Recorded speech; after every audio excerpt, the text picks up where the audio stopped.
అండి అందరికీ praise the lord. ఎలా ఉన్నారు? హ్యాపీ అండ్ హెల్తీగా ఉన్నారా? ఈరోజు మీతో ఒక విషయాన్ని షేర్ చేసుకోవాలండి. నేను టీచర్గా వర్క్ చేసినప్పుడు ఒక 7th క్లాస్ స్టూడెంట్ ఒకడు ఉండేవాడు. సో అతను చాలా మంచి క్లవర్ అండి. చెప్పింది చెప్పినట్టుగా వింటాడు. మంచిగా మంచి నాలెడ్జ్ ఉంది, జ్ఞాపక శక్తి ఉంది. అండ్ అలాగే మంచి ఎగ్జామ్స్లో కూడా అన్నిట్లో ఫస్ట్ ర్యాంక్ తెచ్చుకునేవాడు. సో ఒకరోజు నేనేం చేశానంటే వాడిని పిలిచి 7th వరకు నువ్వు మ్యాథ్స్ అయినా ఏ సబ్జెక్ట్ అయినా కూడా అన్నింటిలో కూడా ఫస్ట్ ఉన్నావు కదా, ఓకే బాగానే ఉంది. సో 7th వరకు నువ్వు మ్యాథ్స్ చదివేసావు, ఆల్రెడీ 6th వరకు చదివేసావు, 7th చదువుతూ ఉన్నావు. సో కాబట్టి నీకు నేను ఆఫర్ ఇస్తున్నాను, డైరెక్ట్ 8th క్లాస్కి వెళ్ళిపోయే ఆఫర్ అది. నువ్వు కనుక మంచిగా కనుక సమ్ని క్లియర్ చేసి ఇస్తే నాకు నేను చెప్పిన మార్క్స్కి కంపల్సరీగా 10/10 వచ్చేస్తే కనుక 8th ఏంటి 9th కూడా నువ్వు ప్రమోట్ అయిపోవచ్చు అని అనేసి చెప్పాను. సో వాడికి ఫస్ట్ కన్ఫ్యూషన్గా ఉన్నా కూడా నేను ఇచ్చిన ఆఫర్కి చాలా నచ్చేసింది, కొంచెం అర్థమయ్యేటట్టుగా ఉంది. ఆఫర్ మాత్రమే అర్థమైంది. డైరెక్ట్గా 8th వెళ్ళిపోవచ్చు అంట, డైరెక్ట్ 9th వెళ్ళిపోవచ్చు అంట. సరే ఓకే అని అనేసి పేపర్ అడిగాడు, ఇచ్చేసి సో నాకు ఏ ప్రాబ్లం ఇస్తున్నారు ఇవ్వండి నేను చేస్తానని అన్నాడు. సో 8th క్లాస్లోంచి మ్యాథ్స్ సబ్జెక్ట్లోంచి ఒక ప్రాబ్లం ఇచ్చాను. అతనికి అసలు తెలియట్లేదు, ఇదేంటి 7th క్లాస్ వరకు బాగా చదివావు కదా, ఏ ప్రాబ్లంకి ఏ ఫార్ములా అడిగినా కూడా రేపు చెప్పగలుగుతావు కదా, 8th క్లాస్ ఒక 1 year కదా డిఫరెన్స్ 7th-కి 8th-కి, అంత సబ్జెక్ట్లో అంత వీక్గా ఉన్నవా ఇది అనేసి నేను తిట్టేస్తున్నాను ఫుల్గా. ఆ పిల్లడికి పాపం ఏం అర్థం అవ్వాల, ఏడ్చేస్తున్నాడు. ఎందుకు ఏడుస్తున్నాడు అంటే మళ్ళీ అడిగితే టీచర్ నాకైతే 8th వెళ్ళిపోవాలని ఉంది, 9th వెళ్ళాలని ఉంది కంపల్సరీగా, కానీ మీరు చెప్పింది నాకేం అర్థం అవ్వలేదు, నాకు చదవకుండా నాకు తెలియకుండా నేను ఎలాగా మీరు నాకు ఇచ్చిన ప్రాబ్లమ్ని నేను ఎలా సాల్వ్ చేయగలుగుతాను అని అనేసి భయంకరంగా ఏడ్చేస్తున్నాడు. సో దీన్ని బట్టి నేను చెప్పాలనుకున్న ఒకటేంటంటే, ఇప్పుడు ఇలాగనే మనమేనండి, ఎవరో కాదు, మనం కూడా మన ఫ్రెండ్స్ దగ్గరికి వెళ్ళి, నాన్ క్రిస్టియన్స్ దగ్గరికి వెళ్ళి సడన్గా అసలు వాళ్ళకి మనం ఏం మాట్లాడుతున్నామో తెలీదు, మనం ఏం చెప్తున్నామో తెలీదు, ఏసై అంటే ఎవరో తెలీదు, లేకపోతే రక్షణ అంటే ఏంటో తెలీదు, పరలోకం అంటే ఏంటో తెలీదు, నిత్య జీవం అంటే ఏంటో తెలీదు కదా. సో సడన్గా వెళ్ళిపోయి వాళ్ళకి సీరియస్గా నార్మల్గా చెప్పడాన్ని నేను ఎప్పుడు కూడా వేరేగా అనట్లేదండి, కొంచెం ఎక్స్ట్రీమ్ లెవెల్లో చెప్తూ ఉంటాను చూడండి. కొన్ని అట్లాంటి సందర్భాల గురించి నేను చెప్తున్నాను.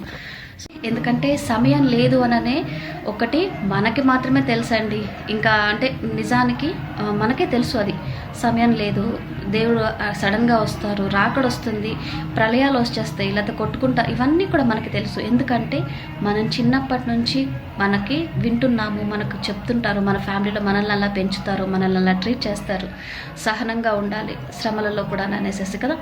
సో మనం కూడా మనం ఇంట్లో ఎలాగైతే పెరిగి, ఎలాగైతే నేర్చుకొని, ఎలాగైతే ఒక స్థానానికి, ఏ స్థానం అంటే విశ్వాసంలో ఒక స్థానానికి వచ్చిన తర్వాత కూడా మనం ఎదుటి వాళ్ళని మార్చడానికి కూడా మనము అదే ప్రయత్నం చేయగలగాలి. దానికి చాలా ఓపిక కావాలి అండ్ ముఖ్యంగా ప్రేమ కావాలి.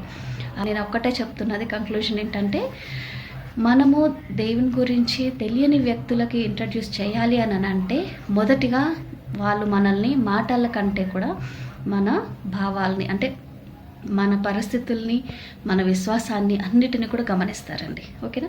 సో మనం అన్ని విషయాల్లో కొంచెం జాగ్రత్తగా ఉంటూ మనం వాళ్ళ ముందు మంచిగా ఉంటే, వాళ్ళ ముందు అంటే దేవుడి ప్రేమను వాళ్ళ ముందు మనం చూపిస్తూ, మనం ఎదుర్కొనే ప్రాబ్లమ్స్లో మన విశ్వాసాన్ని వాళ్ళకి తెలియచేస్తూ మాట్లాడుతూ ఉన్నప్పుడు ఆటోమేటిక్గా వ్యక్తి మారడండి, మనసు మారిపోతుంది కదా. సో ఎక్కడి నుంచి ఇది వీళ్ళకి ఎట్లా వస్తుంది, ఇంట్లో చూస్తేనేమో ఇంత సమస్యలు ఉంది, తినడానికి అన్నం లేదు, వీళ్ళు చూస్తేనేమో నేనైతే ఇదే సిచ్యువేషన్ మా ఇంట్లో ఉంటే చాలా టెన్షన్ అయిపోతాను, ఇప్పుడు మధ్యాహ్నానికి ఏంటి రాత్రికి ఏంటి తినడానికనని, వీళ్ళని చూస్తుంటే ఏంటి తిండి కోసం అసలు టెన్షన్ పడట్లేదేంటి, పైగా ఆరోగ్యంగా కూడా ఉంటున్నారు అని అనుకుంటారు. ఈ ఎగ్జాంపుల్ మనం బైబిల్లో కూడా చదువుకున్నాం కదా. సో వీళ్ళేంటి ఎంత మంటలు పెడుతున్నా కూడా కాలిపోవట్లేదేంటి, సింహాలు కూడా వీళ్ళని తినట్లేదేంటి కదా. సో ప్రశ్న అక్కడే మొదలైంది కదా, మార్పు కూడా అక్కడే మొదలవుతుంది కదండి. మనకు తెలిసిన సత్యాన్ని ఎదుటి వాళ్ళకి చెప్పాలి అని అనుకున్నప్పుడు వాళ్ళు 7th క్లాస్ వరకే ఉన్నారు కాబట్టి ఆ 7th సిలబస్ గురించి చెప్తూ ఉంటేనే 8th క్లాస్కి రాగలుగుతారు. అంతేకాని 7th క్లాస్లో ఉన్న పిల్లలకి సడన్గా 8th క్లాస్ డిఫరెంట్ సబ్జెక్ట్ చెప్పకుండా, తెలియకుండా, అసలు జ్ఞానం లేకుండా ఇచ్చేస్తే ఏ స్టూడెంట్ కూడా 8th క్లాస్లో పాస్ అవ్వడం కదండి. సో చాలా కష్టం అది. కదా. సో నిజంగా చెప్పాలి అని అంటేనండి, ఒక వ్యక్తి యొక్క మనసును మార్చడము మన కంటే దేవుడికే అది సాధ్యమండి, మన వల్ల కానే కాదు. మన నోటి ద్వారా సువార్తని ప్రకటించగలుగుతాము. మన నోటి ద్వారా ఆయన చేసిన క్రియలను, ఆయన మనకు చూపించిన అద్భుత కార్యాలను మనం ఎదుటి వాళ్ళకి మన నోటి ద్వారా మనం చూపించగలుగుతాము. మన శరీరాన్ని బట్టి ఎదుటి వాళ్ళకి ఆయన ఉన్నారు అనే ఒక దృఢ కాన్ఫిడెన్స్ని అయితే మనం ఇవ్వగలుగుతూ ఉంటాము. కానీ ఒక మనిషి యొక్క మనసు మార్చాలి అని అంటే మనం చెప్పిన సువార్త ద్వారా మళ్ళీ and at the same time దేవుడు కూడా కార్యము చేసినప్పుడు మాత్రమే ఆ వ్యక్తి యొక్క మనసు ఆటోమేటిక్గా టర్న్ అయిపోతుంది. ఓకేనా. సో అందుకని ఒకటి గుర్తుపెట్టుకుందాము, ఎవరు కూడా కంగారు అయిపోవద్దు. అండ్ అలాగనే దేవుడి గురించిన పరిచర్య లేకపోతే ఆయన సువార్తను ప్రకటించడంలో మన వంతు మనం పని చేద్దాము, ఫ్రెండ్షిప్ని కాపాడుకుందాము. మనం నలుగురితో సంతోషంగా హ్యాపీగా ఉన్నప్పుడే మనము దేవుని గురించి చెప్పగలుగుతాం. శత్రుత్వాన్ని తెచ్చుకొని మనము దేవుడి గురించి ప్రేమను ప్రకటించడం కరెక్ట్ కానే కాదు కదా. అంటే ఫస్ట్ చెప్పలేము, మనమేమో చూపించేది శత్రుత్వము, కోపం, ద్వేషం ఇవన్నీ చూపిస్తూ దేవుడు ప్రేమామయుడు, దేవుడు ప్రేమగా ఉన్నాడు అని చెప్తే వాళ్ళకి చాలా వేరేగా రీచ్ అవుతుంది కదా. సో ఈ ప్రాసెస్లోనే మనము హతసాక్షులం అవ్వడానికి కూడా మనము వెనకాడకూడదు కదా. సో ఎంతోమందిని చూసాం కదండి, ఏదన్నా ఎవరినైనా చంపేశారు, లేకపోతే ఏదైనా జరిగిన ఇన్సిడెంట్స్ జరిగినాయి, ఏదన్నా ఇట్లాంటివి అని అన్నప్పుడు ఉత్తినే ఎవరు కూడా ఎవరిని అంత ద్వేషం రాదు కదండి. సో అపవాదికి ఎప్పుడు కోపం వచ్చేస్తుంది, అపవాదికి ఎప్పుడు టార్గెట్గా తీసుకుంటుంది, మనలో అంత సబ్జెక్ట్ ఉన్నప్పుడు కదా. సో మనలో అంత నమ్మకము, అంత విశ్వాసము, అంత పట్టుదల, రోషము అవన్నీ కూడా అపవాది చూస్తుందని అన్నప్పుడు ఖచ్చితంగా మనల్ని టార్గెట్ చేస్తుందండి. ఓకేనా. సో కాబట్టి మనము గనక నిజంగా ఇలాగా ప్రవర్తించగలిగితే, ఎందుకంటే మదర్ తెరిసా అయినా లేకపోతే ఎవరైనా కూడా ఇప్పటివరకు చూస్తే యేసయ్య కూడా అందరితోటి తిరుగుతున్నారు, అందరితోటి ఫ్రెండ్లీగా ఉండేవాళ్ళు, టైం వచ్చినప్పుడు అందరినీ తిట్టారు. సో ఆయన ఏమేమి చేశారో మనం అలా చేయగలిగితే చాలు, ఆయనలాగా ఉండగలిగితే కదండి. సో అలా చాలు అని అంటున్నాం, కన్నా అదే చాలా పెద్ద మనకి అవ్వని పని, కుదరని పని. అందుకని ఈరోజు కూడా మనం సరి చేసుకుంటూ ఉండాలి అని అనేసి మనం అనుకుంటూ ఉంటాం కదండి. సో యేసయ్యని ఫాలో అవుదామండి, ఆయనలో ఖచ్చితంగా నిజం ఉన్నది, సత్యం ఉన్నది. అండ్ అలాగనే ప్రేమ కూడా ఉంటుందండి, ప్రేమ ఉంది. సో ఆ ప్రేమని మనం ఎవరితోటి కూడా పోల్చలేము. ఆయన పాపినే ప్రేమించిన దేవుడు కదండి. సో మనం కూడా ఆయన విశ్వాసులుగా, ఆయన పిల్లలుగా మనం కూడా ఎలా ఉండగలగాలి అని అంటే, తప్పు చేస్తున్నప్పుడు గద్దించాలి, అండ్ ఆ గద్దించిన వ్యక్తిని కూడా మనం తిరిగి ప్రేమించగలగాలి. సరేనా. సో ఇవన్నీ కూడా ఒకటి నేను చెప్పాలి అంటే అండి, మనకెప్పుడు కూడా పరిస్థితులు మనకెప్పుడు కూడా ప్రాబ్లమ్స్ అనేవి వ్యక్తుల నుంచి అయినా పరిస్థితుల నుంచి అయినా, బయట నుంచి పాకిస్తాన్, బంగ్లాదేశ్ లేకపోతే హిమాలయాస్ నుంచో ప్రాబ్లమ్స్ రావు మనకి. మనం ఎక్కడ ఉన్నామో అక్కడే మనకి ప్రాబ్లమ్స్ వస్తాయి. మనం ఎవరితో ఉంటున్నామో వాళ్ళతోటే మనకి ప్రాబ్లమ్స్ వస్తాయి. మనల్ని ఎవరిని మనం ఇష్టపడుతుంటామో వాళ్ళ నుంచే మనకి ప్రాబ్లమ్స్ వస్తూ ఉంటాయి. మనం ఏదైనా మంచి చేస్తున్నామో మనకు అక్కడ నుంచే తిరుగుబాటు వస్తూ ఉంటుంది కదా. సో వాటిలో కూడా మనము 100% ఇవ్వగలగాలి కదా. సో మనము ఫస్ట్ ఇంట్లోనే మనము దేవుడి గురించిన ఒక వాతావరణాన్ని నిలబెట్టుకోగలిగినప్పుడు, ఆయన విశ్వాసాన్ని కాపాడుకుంటూ ఆయన ప్రేమను మనం వెదజల్లినట్టుగా కనుక ఉంటేనండి, ఆ ఇల్లు ఆటోమేటిక్గా ఒక మంచి ఫ్లేవర్గా ఇల్లు వాసన వస్తుంటుంది, మంచి ఫ్రేగ్రెన్స్ వస్తుంది. అండ్ అలాగనే మన ఇంటికి ఒక నలుగురు వస్తూ పోతూ ఉన్నప్పుడు మన ఇంట్లోకి వచ్చిన వాళ్ళకి కూడా ఆ దేవుని యొక్క ప్రేమ ఆటోమేటిక్గా అంటుకుంటుంది, ఆ సువాసన అంటుకుంటుంది కదా. సో కాబట్టి మనం ఏం చేయాలి, మన ఇంటిని, మనల్ని, మన వాళ్ళని మనము ముందుగా కాపాడుకుందాం, ప్రేమిద్దాం. ఓకేనా. సో అందరం హ్యాపీగా ఉందాము. అండ్ అలాగనే మనతో ఉన్న కొన్ని ఆత్మల్ని రక్షించగలగడానికి కష్టపడదాము. ఆ కష్టంలోనే చాలా మనం సాక్రిఫైస్ చేయాల్సి వస్తుంది.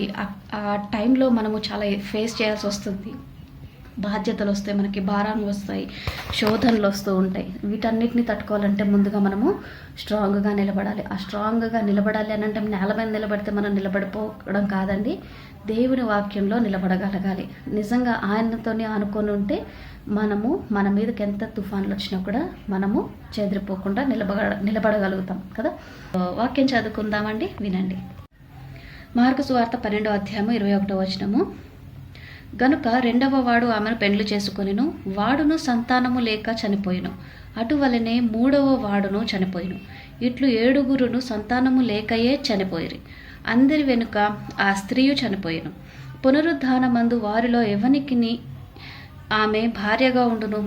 ఆమె ఆ 7 భార్య ఆయను గదా అని అడిగిరి.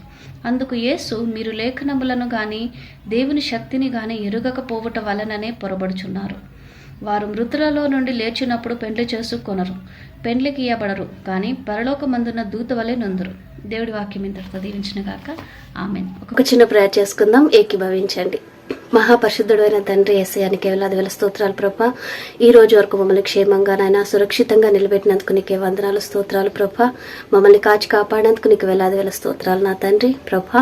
చదవబడిన నీ వాక్యం ద్వారా ప్రతి ఒక్కరిని దీవించండి, ఆశీర్వదించండి. నీ వాక్యాన్ని ప్రతి ఒక్క హృదయంలో కూడా నాటి ఫలింపచేసి ప్రభా నీ రాజ్యానికి వారసులుగా మమ్మల్ని అందరినీ కూడా నిలుపమని ప్రభా ప్రార్థిస్తున్నాను తండ్రి ప్రభా. ఎవరి గృహంలోనైతే చీకటి అంధకార శక్తులు రాజ్యం వెళ్తున్నాయో ప్రభా, ఆ కుటుంబాలకు నీ యజమానిగా నిలబడి శాంతిని సమాధానాన్ని దయచేయండి ప్రభా.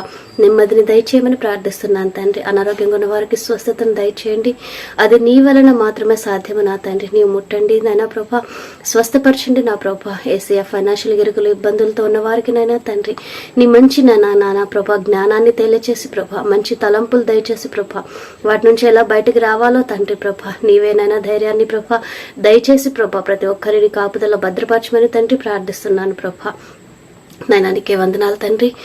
ఏసయ్యా ప్రభా, నాయన ప్రతి ఒక్కరిని కూడా చేతులు కప్పచెప్పుకుంటూ ఈ చిన్ని ప్రార్థన త్వరలో రాని యేసు పరిశుద్ధ నామంలో ప్రార్థించి వేడుకొంచున్నాం తండ్రి. ఆమెన్. ప్రైజ్ ది లార్డ్ అండి అందరికీ. Have a great day. God bless you all. Bye bye.